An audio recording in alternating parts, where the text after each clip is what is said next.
गेल्या काही वर्षात मुंबईसह ठाणे शहरातही उत्तर भारतीयांची संख्या वाढली असून छठ पूजेचे प्रस्तही वाढले। मात्र मुसळधार पावसाने हजेरी लावल्याने छठ पूजेच्या उत्साही वातावरणात भंग पडला असून स्त्रियांनी भर पावसात छठ पूजा मनोभावे साजरी केली। दरम्यान ठाणे शहरातील उपवन तलाव, रायला देवी तलाव, कोळशेत, घोडबंदर, ब्रह्मांड, कळवा, मुंब्रा, शिळडायघर, मासुंदा तलाव अशा विविध 20 ठिकाणी मोठ्या प्रमाणात छठ पूजा साजरी करण्यासाठी भाविकांनी प्रचंड गर्दी केली होती। यामध्ये रायला देवी तलाव येथे छठपूजा सेवा समिती व महापालिकेच्या वतीने गेले 22 वर्षांपासून छठपूजेची तयारी केली जाते। दरम्यान या ठिकाणी आलेल्या नागरिकांनी कृत्रिम तलावात पर्यावरणपूरक छठपूजा साजरी करत पर्यावरण संरक्षण केलं पाहिजे असा संदेश दिलाय। उत्तर प्रदेश, बिहार, झारखंड आदी भागातील नागरिकांनी मनोभावे पूजा करून सूर्य देवतेकडे आपल्या कुटुंबाच्या सुख समृद्धीसाठी प्रार्थना केली। यावेळी खासदार नरेश मस्के, माजी आमदार, शिवसेना उपनेते रवींद्र फाटक, दशरथ यादव, माजी नगरसेवक एकनाथ भोईर, उत्तर भारतीय प्रमुख गुलाब दुबे, माजी नगरसेवक व शिवसेना सचिव राम रेपाळे, माजी नगरसेवक विकास रेपाळे, माजी नगरसेविका नम्रता भोसले जाधव आदी मान्यवर उपस्थित होते। महाराष्ट्र में विकास को आगे लेके जाते समय हमारी संस्कृति, हमारी परंपरा, हमारे सभी त्योहार, गणपति हो, नवरात्रि हो, दिवाली हो, दशहरा हो और छठ पूजा हो, सभी लोग हम मिलकर करते हैं। यही तो एकता की भावना है और एकता में सभी लोग ऐसे कार्यक्रम में एकता बंधुता सभी इस छठ पूजा में दिखाई पड़ती है और इसीलिए मैं बहुत बहुत धन्यवाद आज सभी लोगों को देता हूँ। और छठ पूजा के अवसर पर सभी लोगों को शुभकामनाएं देता हूँ।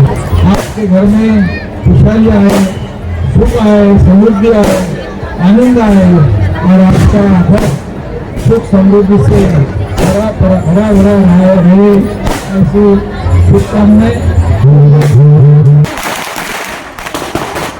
और ये छठ पूजा 4 दिन का व्रत होता है और ये सबसे बड़ा महापर्व होता है। ये साल में एक बार आता है और ये विशेष तौर पे ये बिहार और उत्तर प्रदेश, यूपी के लोग करते हैं और ये सबसे बड़ा महापर्व माना जाता है हमारे दिन में, जिसमें 4 दिन का बहुत कठिन व्रत होता है, जिसमें पहले दिन नहाय खाए से शुरू होता है और दूसरे दिन खरना होता है, तीसरे दिन संध्या अर्घ और चौथे दिन सुबह का सूर्य अर्घ होता है, जिसमें और सूर्य को उगते हुए सूर्य को अर्घ देके अपना व्रत खत्म करती है, पारण करती है। ये छठ का व्रत माना जाता है और ये 38 घंटे चलता है और ये व्रत पहले यूपी और बिहार से ही शुरू हुआ है। विशेष करके लोग जो है अपने गांव नहीं जा पाते हैं, इसलिए जहाँ आसपास की जगह में अपना जो भी छोटे तरीके से बड़े तरीके से पूजा करते हैं। छठ बिहार राज्य का सबसे बड़ी त्यौहार है और ये जब रामायण हुआ था तो रावण को जब राम जी मार के आए थे तो ब्रह्म हत्या का उनको दोष लगा। इसके लिए मुनि जी का नाम मालूम नहीं है, वो मुनि बोले कि सूर्य भगवान का अर्घ दो, छठ पूजा करो तो तुम्हारा ये पाप धुल जाएगा। तो इसका एक सूर्य भगवान का मंदिर है, वहाँ सीता जी ने सूर्य भगवान छठी मैया का अर्घ दिए तो राम जी का पाप खत्म हो गया। फिर महाभारत काल में भी द्रौपदी ने छठ पूजा का व्रत रखे थे, जो उनको वनवास हुआ था, बहुत कष्ट में थे, तो उन्होंने वही छठ व्रत का त्यौहार रखे थे अपने परिवार के सुख शांति समृद्धि के लिए। तो इसीलिए छठ पूजा मनाया जाता है और बिहार का सबसे बड़ी त्यौहार मतलब ये छठ पूजा है हम लोग का। इसमें बहुत निष्ठापूर्वक से किया जाता है, फल फ्रूट मेवा निष्ठान ठेकुआ इसका बड़ी महत्व है। यही हमारे छठ पूजा का मतलब रीति है। माताजीचा हे पुण्य पर्व आज ते गेल्या 22 वर्षापासून साजरं होते, परंतु माता भगिनी आपल्या कुटुंबासाठी, खुशालीसाठी, त्यांच्या सुखासाठी हे 2 दिवस व्रत करतात आणि सूर्योदयाला अर्घ देतात, सूर्यास्ताला अर्घ देतात आणि छठी मैया त्यांना भरभरून सगळं मनातल्या मनोकामना पूर्ण करतात आणि आम्हालाही तसाच अनुभव आहे। म्हणून आम्ही छठी मैयाला सांगितलं होतं, हे माता राणी आमच्या साहेबांना महाराष्ट्र राज्याच्या मुख्यमंत्री पदावर बसव आणि त्यांच्या कृपा आशीर्वादाने साहेब महाराष्ट्राचे मुख्यमंत्री झाले आणि त्याच्यानंतर आता उपमुख्यमंत्री झाले. आता सुद्धा आम्ही हीच मनोकामना पूर्ण मागू. हे म्हाताऱ्यांनी आमच्या साहेबांना पुन्हा एकदा गोरगरिबांसाठी, कष्टकऱ्यांसाठी, शेतकऱ्यांसाठी, त्यांची सेवा करण्यासाठी आमच्या साहेबांना पुन्हा एकदा या महाराष्ट्राच्या मुख्यमंत्री पदावर विराजमान कर आणि या सर्व भक्तांना सुविधा देण्याचं काम आम्ही सगळं शिवसेना परिवार सातत्याने करत असतो आणि इथे हजारो लोक त्याचा लाभ घेत असतात. एवढा मोठा जनसागर इथे लोटला आहे. आम्हाला वाटतं युपी बिहारमध्येच आहे सगळं छटपूजा. त्या माध्यमातून ठाणे शहरामध्ये राजादेवीमध्ये एवढा मोठा छटपूजेचा प्रोग्राम होतो आहे. पण खास करून त्यांना मनापासून शुभेच्छा.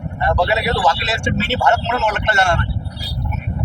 तसं ते सर्व आपले पदाधिकारी, कार्यकर्ते, नागरिक आहेत आणि त्यांना इथे करण्याचा हक्क आहे. एका देशामध्ये, एका महाराष्ट्रामध्ये ते राहत आहेत आणि दरवर्षी करतात एवढ्या मोठ्या पद्धतीने. आणि हा त्यांचा कार्यक्रम जसा आपण गणपती उत्सव, नवरात्र उत्सव करतो तसा त्यांची छटपूजा असते आणि त्या माध्यमातून ते करत असतात. आणि त्याचा प्रोत्साहन देण्यासाठी आमचा शिवसेना परिवार त्यांच्यासोबत असतं आणि त्याच्यामुळे आमचे नेते सन्मान्य शिंदे साहेब त्यांच्या मार्गदर्शनाखाली होत असल्यामुळे आम्ही सर्व लोक त्यांना प्रोत्साहन देत असतो. आज की इस मांगलिक बेला के शुभ अवसर पे छठ पूजा की पर्व, जहाँ तक पर्व आपने बताया कि किसी एक राज्य के अंदर सीमित था, आज वो धीरे धीरे इस भारत के भौगोलिक मानचित्र के अंतर्गत कोई ऐसा हिस्सा नहीं जहाँ पे छठ माह का इस पर्व को नहीं मनाया जाता. महाराष्ट्र के धरातल पे एक ऐतिहासिक पर्व में जन से सहभागिता, आदरणीय अनाथों के नाथ, जन जन के मित्र आदरणीय एकनाथ शिंदे साहब ने इस परंपरा को जो साथ और हाथ दिया है, निश्चित तौर पे उत्तर भारत के लिए अपने आप में बड़ा गौरव का विषय है. महाराष्ट्र के इतिहास के पन्नों में स्वराक्षरों में लिखने की बात नहीं, महाराष्ट्र के इतिहास के पन्नों में स्वराक्षरों में एक आध्यात्मिक धर्म के पटल पे अगर किसी व्यक्ति का नाम लिखा गया स्वराक्षरों में, मात्र एक में आदरणीय एकनाथ शिंदे साहब जो सनातन धर्म का जतन करते हैं और सनातन धर्म का जतन मानते हुए इस राष्ट्र के व्यापक तरीके से आज वही छठ माह के पर्व के शुभ अवसर पर, जैसा कि वागले स्टेट में हमारे राम नेपाले जी, हमारे रविंद्र फाटक जी ने कहा कि ये उत्तर भारत नहीं बल्कि संपूर्ण भारत वागले स्टेट में बसता है. और यहाँ के विशेष करके शिवसेना इकाई के नेतागण, वो चाहे राम नेपाले जी हों, वो चाहे एकनाथ भोईर जी हों, वो चाहे हमारे विकास नेपाले, जो सभी यहाँ के शिष्टमंडल और यहाँ के नगर सेवक बहुत चढ़ बढ़ करके उत्तर भारतीय समाज की इस परंपरागत छठ पर्व के ऊपर जो इनकी मदद और सहभागिता रहती है, ये कभी विसरने वाले नहीं, भूलने वाले नहीं. इसलिए मैं छठ माह से परवर करता हूँ, मैं एक उत्तर प्रदेश का नेतृत्व करता हूँ. मैं छठ माह से प्रार्थना करूँगा कि ये माह इस महाराष्ट्र के इस भौगोलिक ही नहीं बल्कि राजनीतिक पटल पे एक बार वापस आदरणीय एकनाथ शिंदे साहब को मुख्यमंत्री बना करके एक बार और मौका दिया जाए. ये छठ मैया से हम सभी उत्तर भारतीय समाज के लोग आग्रह करते हैं, विनती करते हैं. बहुत